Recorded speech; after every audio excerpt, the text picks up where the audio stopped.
এটা ছিল দুনিয়ার সবচেয়ে আজব কাঁকড়া, কারণ সে লোহার মোটা মোটা রড দাঁত দিয়ে কামড়ে ধরে চিবিয়ে চিবিয়ে খেয়ে ফেলতো। আর মজার ব্যাপার হলো সেগুলো হজম করে সে মুখ দিয়ে হেগে দিত। এর ফলে কয়েক মিনিটের মধ্যেই তার মতো দেখতে আরেকটি কাঁকড়া তৈরি হয়ে যেত। কিন্তু এটা ছিল শুধুই শুরু। এরপর সেই দুটো কাঁকড়াও লোহার রড খেতে শুরু করে দেয়। একে একে 2টা থেকে 4টা, 4টা থেকে 8টা, এভাবে পুরো এলাকা কাঁকড়ার একটা বিশাল আর্মিতে পরিণত হয়। তারা সবাই মিলে সেখান থেকে সমস্ত লোহার জিনিসপত্র খেয়ে ফেলে। এসব দেখে পাশে দাঁড়িয়ে থাকা এক শয়তান বিজ্ঞানী খুশিতে হেসে ওঠে, কারণ সে এই আজব কাঁকড়াগুলোকে বানিয়েছিল পুরো পৃথিবী ধ্বংস করে দেওয়ার উদ্দেশ্যে। আসলে সেদিন সে তার অ্যাসিস্ট্যান্টকে নিয়ে এক অজানা দ্বীপে ঘুরতে এসেছিল। সঙ্গে করে হেলিকপ্টারে নিয়ে এসেছিল অনেকগুলো লোহার রড। অ্যাসিস্ট্যান্ট ভেবেছিল বস এখানে রড তৈরির একটা ফ্যাক্টরি বানাবে, কিন্তু সে জানতো না এই লোহার রডই ছিল সেই কাঁকড়াগুলোর খাবার।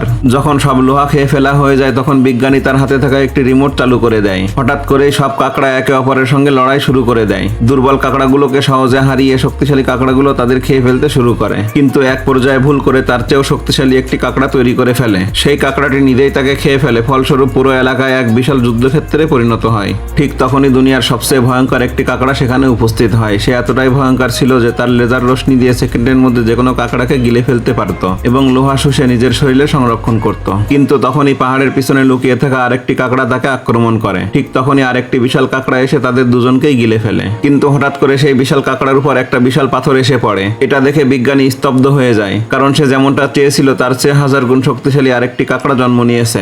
সে এতটাই শক্তিশালী ছিল যে বড় বড় পাহাড়ও সেকেন্ডের মধ্যে গুড়িয়ে দিতে পারত। এরপর সে বিজ্ঞানী নির্দেশ মতো পৃথিবী ধ্বংস করা শুরু করে দেয়। মানুষ তার সামনে কিছুই করতে পারে না। এসব দেখে বিজ্ঞানী এতটাই খুশি হয় যে ঘরে গিয়ে শান্তিতে নাক ডেকে ঘুমাতে শুরু করে।